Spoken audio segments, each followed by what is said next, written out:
Hello guys, can you see my screen? Can you? Yes. Okay. Oh, let's go for it, okay? Look, I'm gonna be very, very specific today. I'm gonna go to this page, CoinMarketCap. We all know the page, and we see that the price of Ethereum right now is 1,128. It just changed and is 426, okay? So let's see if we can build a model that is gonna tell us the price at 5, okay? Just like that. 35 minutes, see if we can do it. That's what we're gonna do in this exercise. This exercise is one of the purposes is to show you the true value of the Predict ETH competition that Ocean is running, because you not only get tokens for a valid submission, and we explained to you how to make a valid submission last week. You have it here in our YouTube channel and in other social media platforms. You can have here the entire example, the full example. You can tweak this example a little bit, and that will make a valid submission. You just have to submit it the way Jaime has explained before. And you'll see what happens. So for that, let me go back to the page and remember, our objective is, it's now 427, okay, price is 1,128. Let's see what the price is at 5, okay? But go back to the Predict ETH. I'm gonna go to this example here, that is medium level, MA and EMA. Okay, first of all, what is MA and EMA? These are very, very common metrics in the world of stock markets. In the stock market, you have moving average, which is MA, and you have exponential moving average, which is EMA. What's the difference between the two? By the way, I will provide these links in the description, so you will have this information, so there is no need to read it right now. Moving average is as simple as saying, look, we have 10 numbers, from 1 to 10. So what's the value of number 11? The value of number 11 is the average of the first 10 values. Okay, that's moving average. So, number 12 will be the average of the last 10 values. And you can take different chunks of data, okay, like last 5 values, like last 7 values, like last 10 values. There is a very common one, which is the last 21 values. That's very, very often used in the stock market. So we're going to try this one, okay, for moving average. And for exponential moving average is pretty much the same as moving average. The only difference is that it puts more weight, more emphasis in the last numbers. So for example, again, if you have 10 numbers, and you want to compute number 11, in a moving average, you would say, okay, what's the average of the first 10 numbers? And that's number 11. In exponential moving average, you would say, okay, let's compute the average, same as before, of the first 7 numbers, from 1 to 7. But the last 3, I'm going to give them more weight. So at the end, the number is going to be a little bit different just because the last 3 numbers have more weight. Okay, so that's what we're going to be doing. We're going to be applying, let me close this again because of memory things, just to be sure that we don't lose the connection. We're going to compute a model, a raw model with real data, from as of right now. And if you are not watching this live as we are streaming it, please remember that you have it on social media and you can watch it and tweak it for your for the particular time that you are watching the video. So you can actually predict the price for the next rounded hour. Okay, let's go for it. We're going to use a library called CCXT.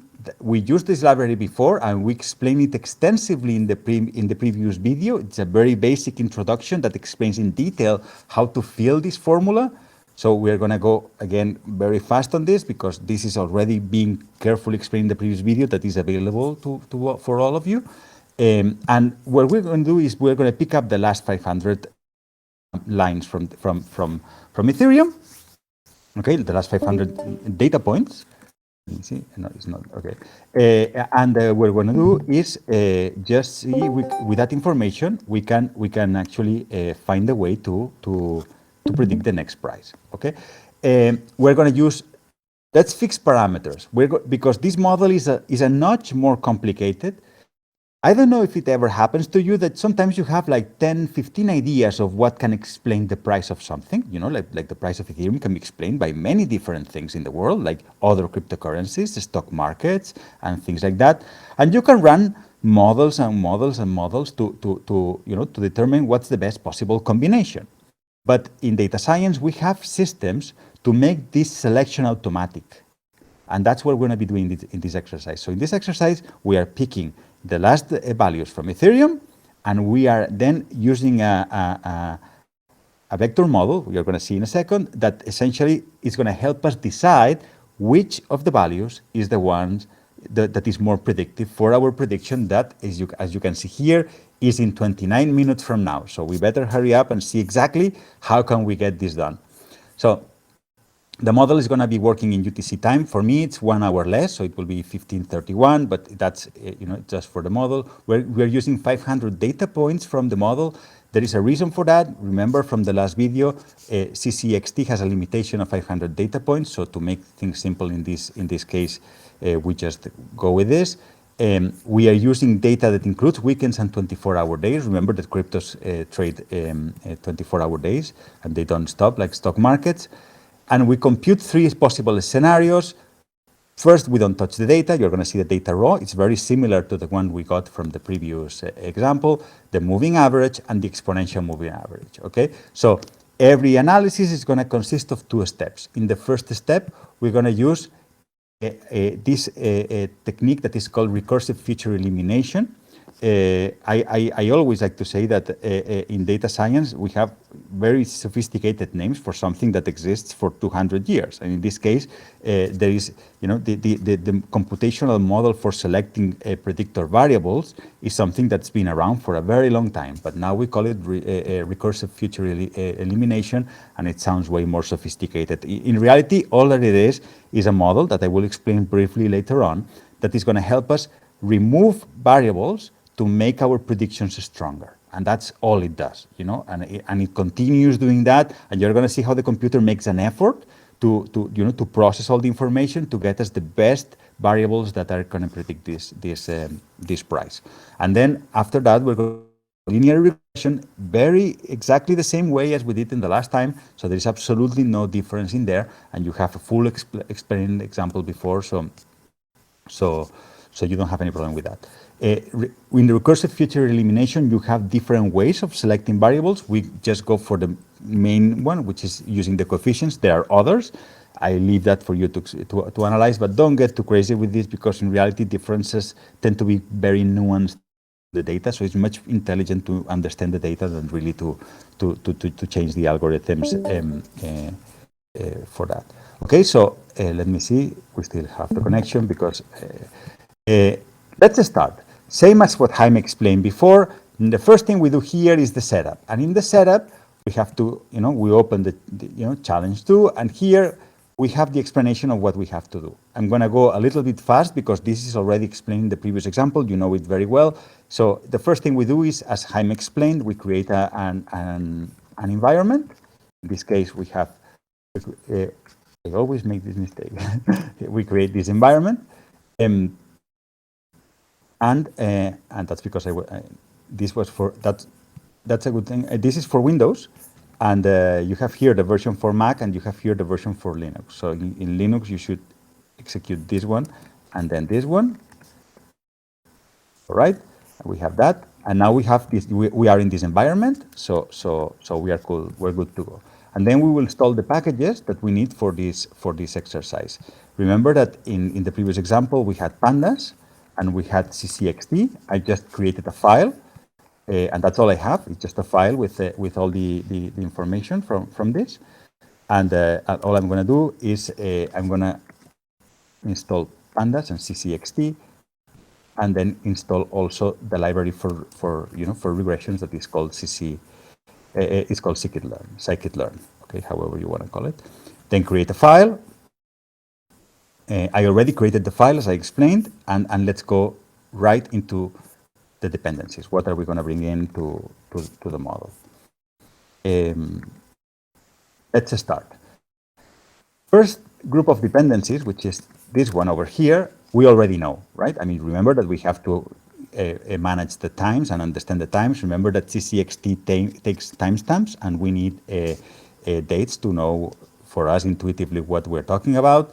We have the library, CCXT. We have pandas, which is the data frame, remember, like an Excel spreadsheet, and NumPy, which is actually the the library in which Pandas is built, which is help us manage arrays in data science.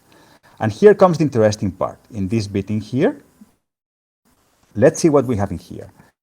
In the first one, we import this technique, recursive feature elimination, okay? Which is essentially, this is just what I explained, which is you have all the predictor variables, and this thing is gonna select the ones that have the stronger predictive power to what we want to measure, which in this case is the price of Ethereum, okay?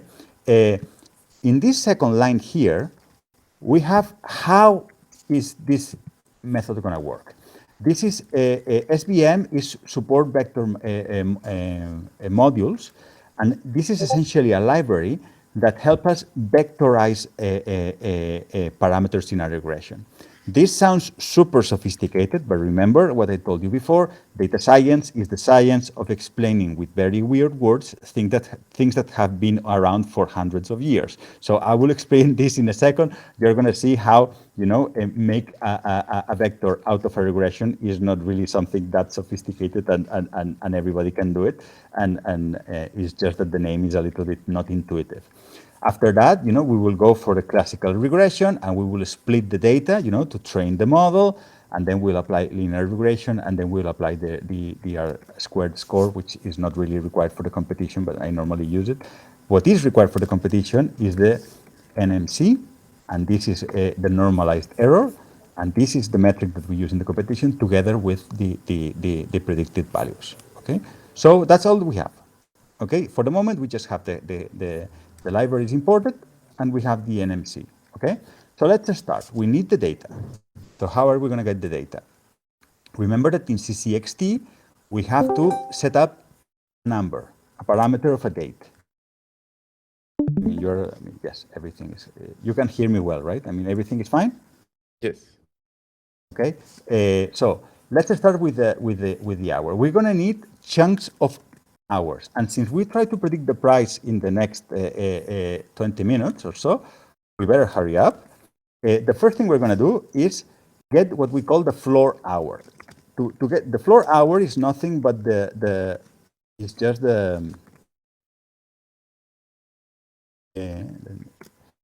it's just the hour of minutes and seconds. So for example, in UTC, remember it's 1 hour less. I mean, it will be like 1 hour less will be 1538, and the rounded hour is 15000. That's what we're getting. So we can get exactly the same information from the library of what we need. Okay. Now remember that you have everything again well explained here. Remember that CCXT takes timestamps. It doesn't take the hour like we read it and we understand it. So we need to add that as well. Okay.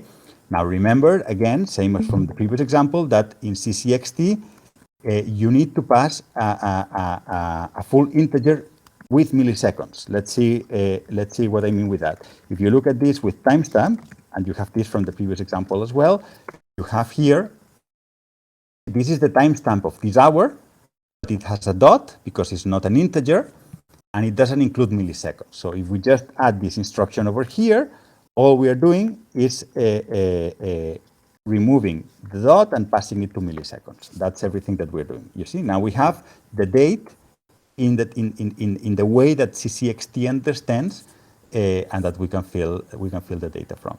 So we get the 500 items by applying this formula here. By the way, if you have questions and you want to interrupt me for something, please don't hesitate. I mean, I will be super happy to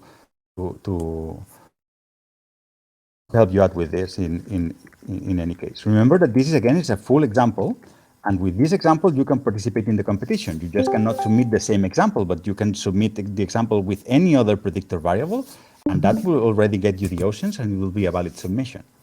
So now we query the data, okay? And when we query this data, we get from CCXT, remember, this array of values, let me show you, okay, that include, here is the timestamp, here is the open, the high, the low, the high, the open, the close.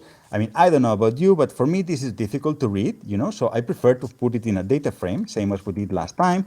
So it's going to be more helpful for us to, to understand what kind of data are we talking about. So let's do that. the first thing we're going to do is we're going to pass the, the time. Oh, sorry, that was here. We're going to create a data frame with the data. Then we're going to rename the columns. Okay, so let me show you. Now we have this. Okay, we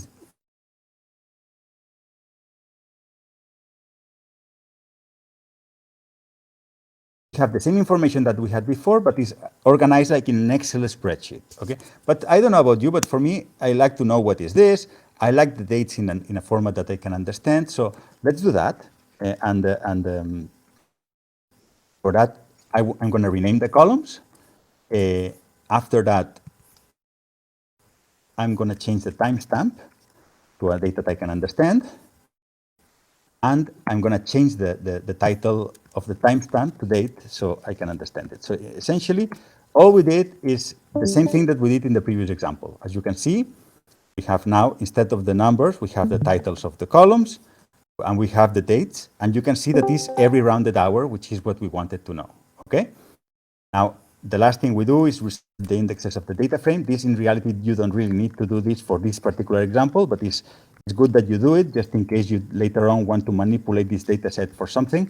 You already can select the data by the index, which is always quite useful. So we have our data frame. We have our data. It's here. Okay? Now, let's analyze this data, because remember that even though we see here numbers, we need to make sure that the computer interprets this as numbers to be sure that when we run the analysis over here, we are passing numbers to where the models are expecting numbers. So that's what we do with this command. Same thing that we did in the previous example. Okay, so here, let me show you more clearly here. You have exactly the same information that we had before, but instead of the data, you have the description. And everything is formatted in a way that is useful for us. You see, you have the first column is a date with a date time, and then the other ones are open, high, low, close, and volume, are all floats, are all numbers. So everything is good, and we are sure now that if we pass this data to our model, we are passing numbers to where numbers are expected. That's all we need. Okay, so let me go back here. I'm going a little bit fast because remember that we covered this extensively in the previous video, and you have way more paused in the previous video about this. We want to get to the model, and we have less than about 15 minutes to go. So this is the data now. Now remember that in the competition we take as the true value the close value. Okay, so this number over here, this is the number of 3 o'clock. 1126 is the price that we take true value for the competition. Okay, and we want to know the price in the next rounded hour. So since we know that this column is the y of the regression, the one what you put on the left side of the equation, that's what we're going to be doing here, and that's all we do. We just put here. This is the y of the regression. Let me show you.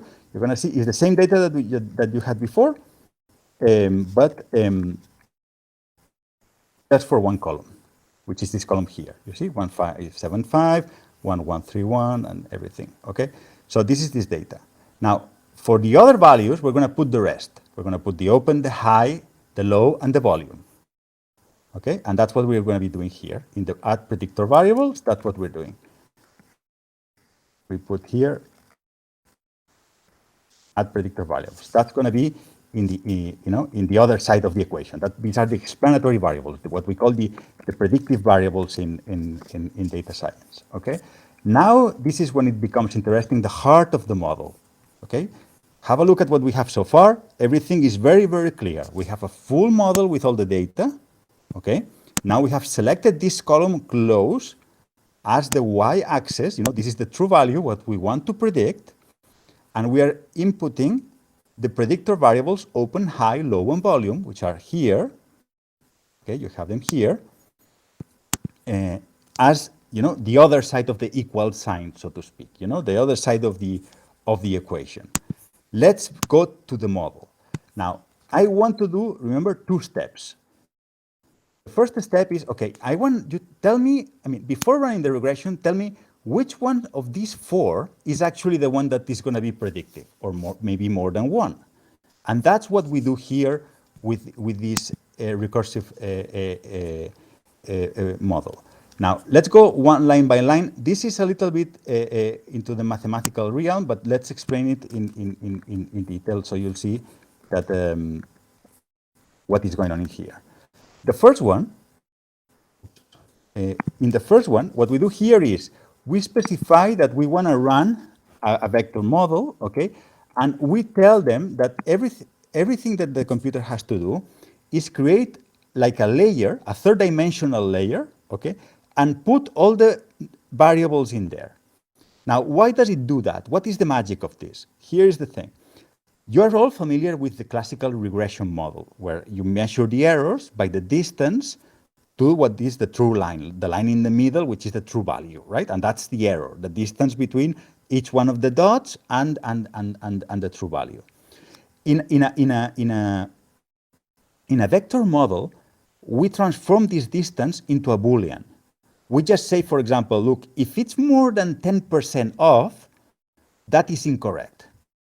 Or if it's less than this 10% off, then it's correct. We transform this into a Boolean, and that's vectorization. It's as simple as that. Again, what I said before, data science is this art of using fancy words for describing things that have been existing for hundreds of years. Okay, so that's the example.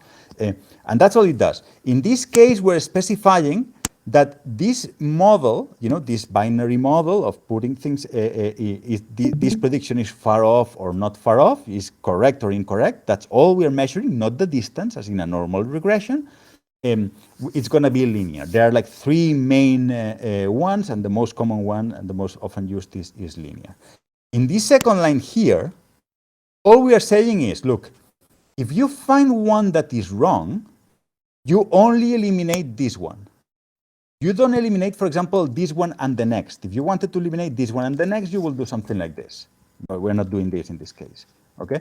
And that's all that the vector model does. A vector model is like another dimension where you put the data on that classifies the data based on what you prefer, not necessarily the distance. You can actually create your own distance. You can actually turn the variables into Booleans and say, look, this more than 10% is incorrect, less than 10% is correct. That's not the same as the classical regression that we all know. After that, all it does is it executes this function that is fit, that is essentially the regression to find this, measure all these distances, and then it's going to show us in a list what do we have. So let's see what do we have. You're going to be quite surprised with this. I'm going to show you first selected, and then I'm going to show you the data. You're going to see that the computer is a little to process all this, because this is actually, these are all 4 simple lines, but computationally are quite expensive. So you're going to see that it takes a while. You're all here. Everything is good, right? Okay. The real price, we have less than 10 minutes. This is quite stressful, I have to say. Normally, you don't do math stress. You normally have a coffee. You have a long career as a professor, having coffees and spending time running the models. You don't have to run 10 minutes. But in this case, we'll see what happens. I don't know if you hear, but my computer's fan is going strong and getting this. And let's see what are the results of this. And it should be out in a second now. 1 second, and it will show us the data.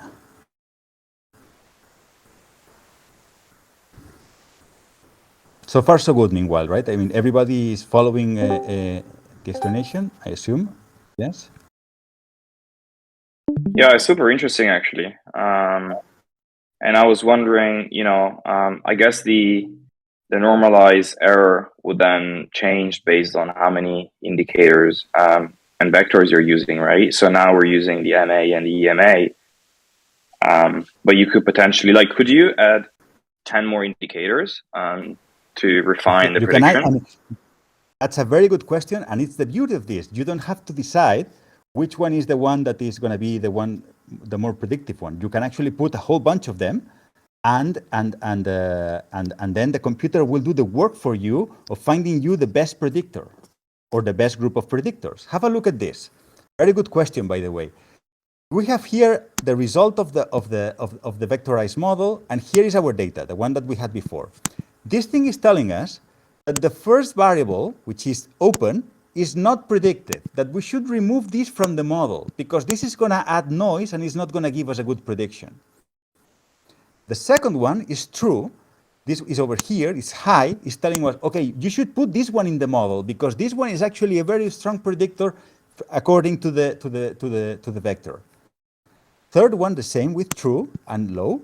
And the last one, which is volume, remember that close is the one that is the y, is not the one that we're computing. The last one is volume, is not also helpful. So basically, just with these 4 lines, we have achieved something remarkable, which is we know now that if we remove open and volume, we're going to get a much stronger prediction of the price of Ethereum.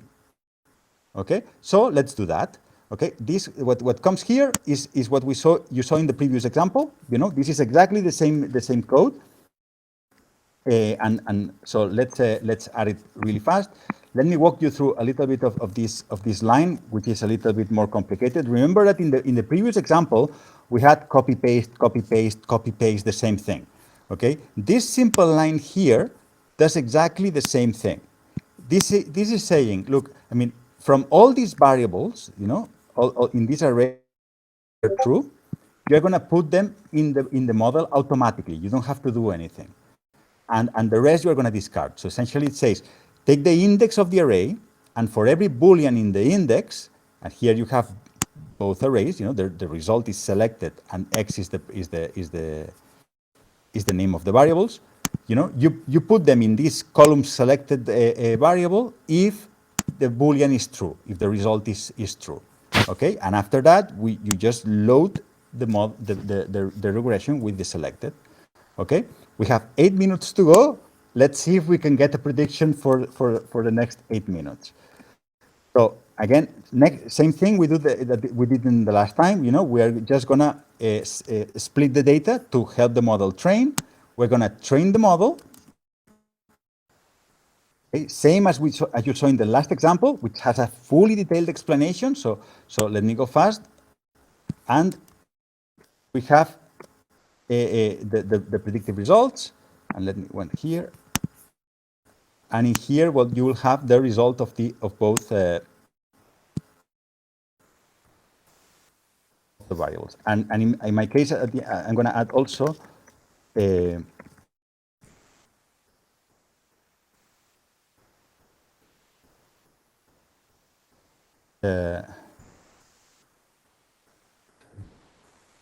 sorry, variables of the values. And since this is going to return an array, let's just put 12. Okay. Let's run this. 6 minutes to go. We are going to see the price. The price is 1135. Let's see what are we going to get from the model. Remember that it doesn't get more real than this. This is absolutely real data. Okay, it's computed instantly on time, same as the competition, and it not only gives you a valid submission, but also gives you a powerful tool that you can use for your own trading, for making money every single day. I mean, the competition starts at midnight, but you can run this model any day of the week, at any time, and it's going to deliver you a value. And now we're going to refine the model, because remember that this is only for the raw data. We still have to run the moving average and the exponential moving average, which it's a very simple calculation. You're going to see in a second how does everything play out, and you'll see exactly what I mean with having a fully fledged model that you can actually use, and what we're trying to do at Ocean with this predict ETH. Sorry that it takes a little bit of time, but remember that, I mean, we wrote very simple lines, but they are hugely complicated mathematical concepts behind these lines, and the computer has to run quite a significant number of iterations to get to the numbers of the model. So it's going to show the data in a second. So far, so good. Somebody has questions or something that I can help with? I mean, Everything is clear. By the way, remember that this video, together with the all the videos, will be in our social media. So you can actually rewatch it in detail. Here are the data. See, our R squared, which is essentially how much of the variance is explained, how much of the movement is explained, is 99.7. Our normalized error is 0.015, and this is telling us that the next price is going to be 1,220, and the price now is 1,135, and we have 4 minutes to go. Can we do better than this? Can we do better than this? This is the raw data. Let's see if we can do something better by, instead of using raw data, we use, remember the moving average? Let's take the last 10 values. And to take the last 10 values, all we have to do is replace the predictor variables with this coding here. Replacing the predictor variables with this coding here is everything that is going to happen here is, we're going to say, look, I mean, take the last 21 points of data, 21 rows, and compute the average. And after that, compute the average of the rolling average. That's what is called moving average. It's the same thing that we did. We have to add this small line in here because remember that if you compute the first 20 numbers, the first 20 lines are going to have no number. Okay, so we need to change that. And the last thing is we have to change the selected number over here, and we run the model. Let's see if we can do better than this with the moving average. We have these numbers for the raw data. Okay, now the computer is running again the numbers, but instead of using the raw data, is using the moving average, one of the most famous performance indicators used in the stock markets from every trader in every firm. One of the classical things that they look for, moving average. Here are the numbers. Moving averages are way worse. As you can see here, they explain less of the variance, error is larger, and they don't seem to work as much. That's why in the world of trading, they invented this thing called the exponential moving average, saying, look, maybe the last values have more weight. Let's see how the last values help us do the same thing. So I'm doing the same thing, replacing the predictor variables and changing the selected to the new data frame and rerun the numbers. And here comes the moment of truth. We are 2 minutes to go, so we made it, and we have 3 models using the most commonly used metrics in the stock market that are going to give us the 12 next predictions of the Ethereum price. And on top of that, we have the advantage of being able to rerun these numbers anytime during the day to know if what the price of Ethereum is going to be like, and if it's going to be close or not, or how good this model is compared to other models or other variables or other things that you might use in the future. So our model says, using exponential moving average, that the price is going to be 1,233. The price is 1,134. So we are off, okay, by $100. That's the result of this model, okay? This model also claims to be way more explanatory and with a lower standard error. Remember that in the competition, the critical thing to look at is the predictions, okay? And the predictions are, as you can see here, we're right at the top of the hour, and it should be 1,233, it's 1,134, so we have to improve this model. But still is a very reasonable shot, and it's a very good shot. I mean, think about it this way, for example, the number has increased, and the price of Ethereum has increased 1.10%, and the number is also superior. It's not inferior, you see? So this is good. Also, look at the behavior. It's 1,200, then 1,500, but then it's predicting that it will go down, okay? So for your own trading, maybe you don't even need to know the exact number, but just to know that it's going to be 1, 2, 3% down or up for the next hour gives you an edge for your trading and your portfolio. And on top of that, you can make a very valid prediction of a very up-to-date algorithm, get your ocean, and if you follow Jaime's instructions, you can actually make a very successful submission just with this model, but just by changing, instead of using the Ethereum using other variables that you might come across, or even in the same library, other variables that we explained in the previous example. And if you have doubts about this, or you want to know more about other variables, please let us know. Connect on us on Discord, because we are happy to provide more examples and to actually solve all sorts of doubts and questions that you might have regarding getting variables and running models for the competition. And that's what I wanted to say. Thank you so much for your time, and I pass it back to Andrea. JP, thank you so much. This was great. Great to watch live. Obviously, there's many factors involved. Like I guess the type of data that you're using for the prediction and the type of indicators they're using for the model. So obviously, if we knew how to predict ETH exactly on the spot, we would be in a different planet. But these are all great insights, and I do recommend everyone else that is here and would like to join the data challenge. The data challenge is ending on December 11th. So do head over to the README file. The link is in the chat. And for any questions that you guys have, feel free to drop them in the data challenge channel, where there is going to be the Ocean team members supporting you with your submission. And I'd also like to open up the floor, time for questions if we have any. And if not, well, let's see if we have questions first.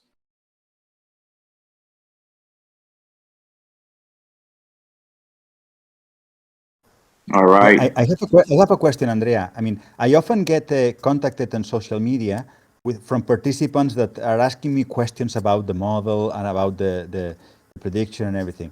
What are the 2 or 3 main channels that people can go to, for example, Discord, so we can really provide them with a fast answer? Because when you are computing one of these models and you have a doubt, you need an answer, as fast as possible. Otherwise, even if it takes a few hours, you kind of lose momentum for what you were doing, and then you have to re-engage and everything. So what will be the 2 best channels of communication for reaching us regarding the competition?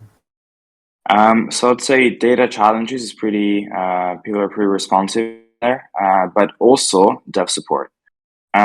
Obviously, it'll be better if it's relating to OceanPi to ask question in data challenges in the channel here in Discord.